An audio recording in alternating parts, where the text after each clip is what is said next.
Morning. This here is, no, I'm not going to do that. This here is the personal pronouns presentation for Latin 2. We're going to look at all the different personal pronouns, even though stage 20 of Cambridge is mostly about the third person singular and plural pronouns, which is pronouns 2. So you may be watching this either for the first and second, which is pronouns 1, or the third person pronouns, which is part 2. Either way, you can jump around in this. This is going to be pretty short. So, all right. So, in general, personal pronouns, they are just words that we use to replace regular nouns after we've mentioned them in a sentence, so we don't repeat ourselves too much. If you look at this example, where you have Billy took his pet tarantula to the funeral, he couldn't understand why no one would get near him. As you can see, Billy is the original noun in this sentence, what we would know as the antecedent. And then you will see the words his, he, and him all refer back to Billy. Those are the personal pronouns. You notice that just like in Latin, the thing that makes us angry is how the endings always change and wonder why they can't just stay the same, why they have to be so wishy-washy like my father when he told me when I was a boy. Never mind. Either way, as you can see, pronouns in English are the one place where we still see a lot of this case switching like we do in Latin. So, personal pronouns refer to people as opposed to the demonstrative pronouns that we know, that hic and illa, that mean this or that. In Latin, pronouns only have to agree with their antecedent in gender and number, and not necessarily in case. So if you see, actually like in this sentence up here, even in English, we have Billy, who's the subject of his sentence. He took his pet tarantula to the funeral. His would be genitive if we were translating it into Latin, because it is possessive. And then over here we have it in subject again. He couldn't understand. He couldn't understand, and that would be the subject of this next independent clause. And then down here we have him, which is the object of the preposition near. So that would be in the accusative case in Latin. So as you can see, cases change. That's fine. But you would keep it if the antecedent is plural, then the pronoun will be plural. If it's singular, the pronoun will be singular. And in Latin, with the genders, if it's masculine, then the pronoun will be masculine, so on and so forth. Right. So if you need to write down any of this, pause the slide now, because I am moving on now. Okay. So this is personal pronouns 1. These are things that we have seen, especially if you're in Latin 2. You have seen these over and over again in your translations already. I'm just going to go through these and repeat them out loud. If you are unfamiliar with these, I would suggest that you stop this video and copy these down before continuing. So we have first person over here, all the different forms of I or me and we and us. And over here we have the second person, all the forms of you and y'all. So for the first person singular, we have, repeat after me, ego mehi mihi, me. So ego means I, mei means of me. It's the genitive. It could technically mean mine.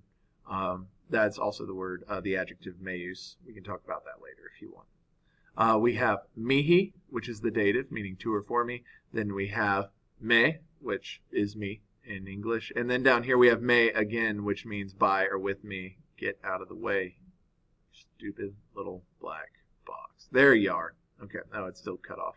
But may, once again, it could also be ablative, which on its own could mean by or with me. It could mean a number of things, or it would be the object of a preposition, of a sid-space preposition.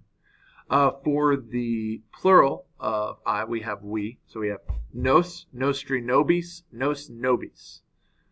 Nos means we, nostri means of us, nobis means to or for us, nos, again, means us, the accusative form, and nobis means by or with us.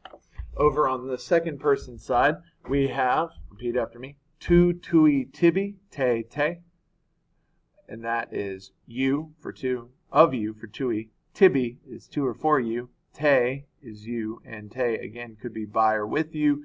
It could also be the object of a sid-space preposition.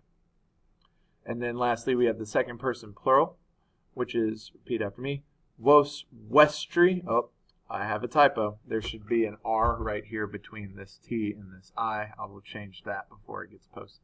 Before the presentation gets posted. This video is too far in to go back now, so enjoy that. Just make sure you put the R between the T and the I. So vos vestri vobis, vos vobis. That means vos means y'all, vestri means of y'all, vobis means to or for y'all, vos again means y'all, and vobis means by or with y'all. Or the more proper English, you could just say you for all of these, but I like to be specific. Additionally, you will see on these genitive plurals that you also have the form nostrum or vestrum. These are alternate forms that we will not see in our book, but you may see out in the wild when you are translating actual Latin like a fiend after you graduate from high school. One thing that I would like to point out, like I said, personal pronouns in English are the only place where we constantly see case changes in English, and this is what I'm talking about. In a sentence, when I am the subject, it's the word I, but when it turns into a direct object or any other part of the sentence, it's no longer I, it turns into me. And that's not even a close pattern. It's just a totally different word. And yet, in English, we know when it sounds wrong. You can't say, me go to the store. That just doesn't sound right. And, we internalize that. Similarly for Latin, I think that was, if you ever want to know how the Romans could keep up with all these cases, think about how we deal with pronouns in English. After a while, once you internalize it, it just sounds wrong if it's wrong, and it just sounds right if it's right, and they didn't really think of it much more than that. If you're still copying this down, pause the video because I'm moving on to the next slide. Okay, so this is personal pronouns too. This is what Cambridge Stage 20 is all about. This is all the ways to say he, she, and it in all the forms of they. If you need to, pause this and start writing this down. I'm just going to go through it, and I would like for you to repeat it back to me. And I'm going to go across each one first and before I go down. So it goes is, ea, id, eus, eus, eus, ei, ei, ei, eum, eam, id, eo, ea, eo. And these, you'll notice that the genitive and the dative forms are the same no matter whether it's masculine, feminine, or neuter.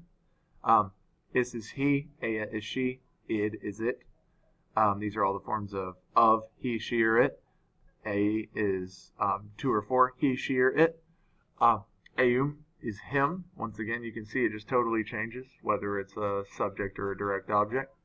Eam is her. Id is it. Once again, you'll notice just like all other neuters, the neuter form is the same in the accusative and the nominative. And then at the bottom we have the ablative, which can be used as the object of a sid space preposition or meaning by or with.